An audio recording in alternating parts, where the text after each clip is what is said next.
Alhamdulillah, gloire à Allah subhanahu wa ta'ala, le Seigneur de l'univers, et paix et bénédiction sur son prophète Muhammad sallallahu alayhi wa sallam, et sur sa famille, et sur ses descendants. Chers frères en islam, Allah subhanahu wa ta'ala et son prophète nous a parlé de beaucoup d'histoires pour en tirer des leçons dans le Coran et dans les Sunna. Surtout les histoires qui concernent Bani Israël, les enfants d'Israël. Il y a eu beaucoup de choses qui sont passées chez eux. Certaines choses, ça nous donne des leçons pour qu'on ne tombe pas dans les mêmes erreurs. Donc, c'est cette alignée-là que le prophète sallallahu alayhi wa sallam, un jour, il a rencontré une histoire qui est passée entre deux grands prophètes, qui est le prophète Yahya, qu'on appelle, je crois, Jean-Baptiste, et le prophète Isa, alayhi salam. Les deux prophètes, c'était au même moment, parce que c'est des proches, c'est des parents. Surtout leurs mamans sont des parents. Donc, mais Yahya, c'est l'aîné. Lui, il est un peu plus grand, plus âgé que Isa. Ils avaient pas, c'était pas dans la même ville, mais ils étaient géographiquement, ils étaient proches et ils se rendaient des visites entre eux. Surtout, c'est des parents. Donc, un jour, notre prophète nous dit que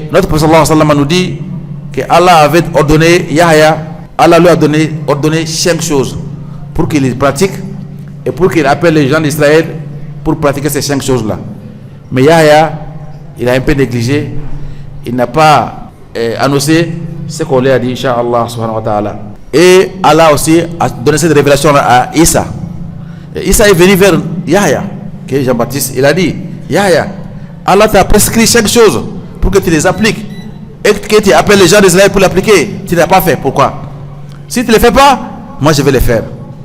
Et Yahya, le prophète d'Allah subhanahu wa ta'ala, connaissent Allah subhanahu wa ta'ala, il a eu peur. Il a dit, c'est vrai, je ne veux pas que tu transmets ça à ma place. Attends-moi, Inch'Allah subhanahu wa ta'ala.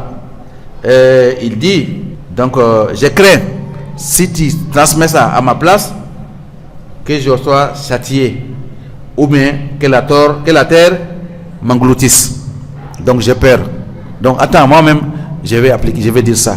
Et Isa et Yahya, vraiment, il a appelé les gens d'Israël à Beth el-Maqdis, Jérusalem. La mosquée était pleine, toute la route était pleine. Et il les a parlé de ces 5 choses-là.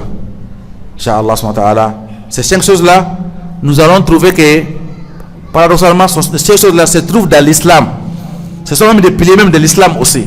C'est pour dire que, comme le prophète sallallahu alayhi wa sallam a dit, tous les prophètes ont le même père, mais des mères différents. Tous les prophètes, ils appelaient vers l'unité d'Allah, ils appelaient vers la prière, ils appelaient vers le monde, tous les prophètes. Mais ils avaient des juridictions peut-être un peu juste dans les jurisprudences, ils avaient des choses, ça c'est interdit, ça c'est par rapport à leur lieu, à leur culture. Allah les a ordonné quelque chose, interdit quelque chose, mais la religion même, c'était tout l'islam, la soumission à Allah et le tawhid, l'unité d'Allah subhanahu wa ta'ala, tous les prophètes. C'est pour ça que le prophète dit que moi, celui qui est mieux placé pour parler Isa ou pour représenter Isa, c'est moi. C'est ça que le prophète dit. Il n'y a pas un prophète entre moi et lui. Oui. Et Allah même nous dit que celui qui est mieux placé pour présenter Ibrahim, c'est ces prophètes-là. Vous voyez, donc ils sont tous dans les mêmes alignés. Même si ils ne sont pas tous des enfants d'Ibrahim, mais Allah les a envoyés tous. C'est Allah qui les a envoyés tous et ils avaient tous la même mission. Inch'Allah subhanahu wa ta'ala. Et c'est ça que nous avons vu dans notre islam. Vous voyez, dans l'islam, les jours de Tabaski, nous égorgeons les moutons. C'est pour imiter le prophète Ibrahim, alayhi salam. Les jours de Ashura, nous faisons la jeûne. C'est pour imiter Nabi Moussa, alayhi salam. Vous voyez, dans nos jeûnes là, nous jeûnons un jour, nous laissons un jour. Nous prions la nuit un jour, et un moment, et nous dormons un moment, pour imiter le prophète Daoud, alayhi salam. Vous voyez, donc notre religion là, l'islam là, il a pris tout ce qui est bien, tout ce qui est passé avant, et il est venu compléter. C'est pour ça que le prophète nous dit que lui, son exemple, c'est comme quelqu'un qui a construit un édifice. Très bien, très joli. Quand quelqu'un vient, tout le monde voit, ah, cet édifice là vraiment est très joli, très beau, mais ça manque un seul brique. Si on pouvait placer une brique là, ça va être une très belle maison. Et c'est moi, cette brique là, qui est venue achever. Vous voyez, ce qui est venu achever, qui est venu compléter. Wallahi, c'est ça. Et Nabi Isa, dans notre histoire, il n'a pas transmis parce qu'il a eu peur. Il a dit, Yahya transmet. Et Yahya a appelé les gens d'Israël et il les a transmis ces 5 choses-là. La première chose, c'était l'idée d'Allah subhanahu wa ta'ala. Il dit, Allah me dit, adorer un Dieu seul et n'adorer que lui. Et n'adorer aucune idole à part Allah subhanahu wa ta'ala. Mais il y a plein de versets dans le Coran, que Nabi Hud, Moussa et tous. C'est ça qu'il disait. Et il dit, l'exemple de celui qui adore quelque chose, quelqu'un d'autre à part Allah, c'est l'exemple d'un riche. Il a payé un esclave qui sait travailler. Et ça, dans ce temps-là, l'esclavagisme était autorisé, était courant dans leur habitude. Et il a payé un esclave et il a demandé à cet esclave d'aller travailler.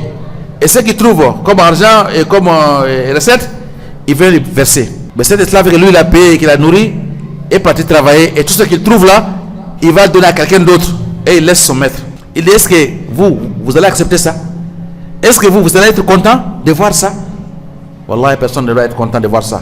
J'ai dit, Inch'Allah, peut-être l'esclave, non, peut-être maintenant on ne comprend pas très bien ça. Mais on donne un autre exemple vivant. Quelqu'un qui a pris un enfant, tu l'as fait grandir, tu l'as mis dans les universités, tu l'as envoyé en Europe, en Amérique pour aller étudier, pour qu'après il vienne pour redresser ton entreprise, pour travailler pour toi, pour que toi tu puisses avoir une retraite dorée, pour que toi tu sois tranquille. C'est lui qui va s'occuper de tout. Toi tu l'as préparé, tu as fait tout, toi tu as investi en lui. Et après il est parti, vraiment, il a appris, il a eu de grands diplômes, il a eu de grandes connaissances. Mais quand il est venu, il ne s'est pas occupé de toi. Il a travaillé et tout ce qu'il trouvait, ou bien l'expérience qu'il a eue et tout ce qu'il trouvait comme bénéfice, il donnait à tes concurrents, pas à toi. Et qui n'ont rien fait pour lui. Toi tu as tout fait et il est maintenant il t'a laissé. Est-ce que tu seras content? Non. Il a dit oui, c'est comme ça. C'est Allah qui t'a créé, c'est lui qui t'a donné à manger, c'est lui qui t'a fait tout. Et toi tu es maintenant grand. Au lieu d'adorer cet Allah là, c'est Dieu là qui t'a fait ça, tu vas adorer une autre idole qui n'a rien fait pour toi. Vous voyez l'exemple? Ça fait mal, Inch'Allah subhanahu wa ta'ala. Et il a donné un deuxième exemple, une deuxième prescription qui était, parce que c'était 5. Il a dit la prière. Allah m'a ordonné de vous dire de prier. Tous les prophètes d'Allah priaient. Tous les prophètes, il n'y a pas et tous les prophètes aussi faisaient l'abolition, le wudu. Allah, il y a le hadith authentique qui montre ça. Tous les prophètes faisaient l'adoration. Mais ce qui est différence entre nous et les autres nations, c'est que les jours de jugement, c'est nous qui aurons les traces qui montrent les lieux où on a fait l'adoration, qui va être éliminé avec la lumière. Mais c'est toute l'adoration, l'abolition quand même, tous les prophètes faisaient. C'est pour voir que ceux qui se disent qu'ils suivent Moussa, ceux qui disent qu'ils suivent Jésus maintenant, c'est pour que vous allez voir qu'ils sont totalement égarés des vrais chemins. Et les religieux maintenant, c'est d'aller applaudir. C'est d'aller applaudir, c'est d'aller danser. Où est la prière? Où est l'abolition? L'aumône chez eux, on donne à celui qui est devant là. Il y a un jour où on fait les... C'est pas dans les mosquées, mais ceux qui viennent d'autres religions savent comment ça se passe. Il y a des pourcentages. Inch'Allah subhanahu wa ta'ala. Et il y a des choses qu'on donne. Vous voyez, ça on ne va pas rentrer dedans, ça ne concerne pas. Ce que nous voulons, c'est qu'Allah les guide tous qui deviennent musulmans. On fait le bonheur pour nous et le bonheur pour eux, Inch'Allah. Donc on ne va pas rentrer dans ces polémiques-là. Mais c'est pour dire que Satan a vraiment bouleversé toutes les religions. Ils sont plus sur les chemins. Même les bases de la religion, ils ont laissé. Quelle est la prière? Inch'Allah. Quelqu'un dit, ils vont prier. Non, ce n'est pas cette prière-là.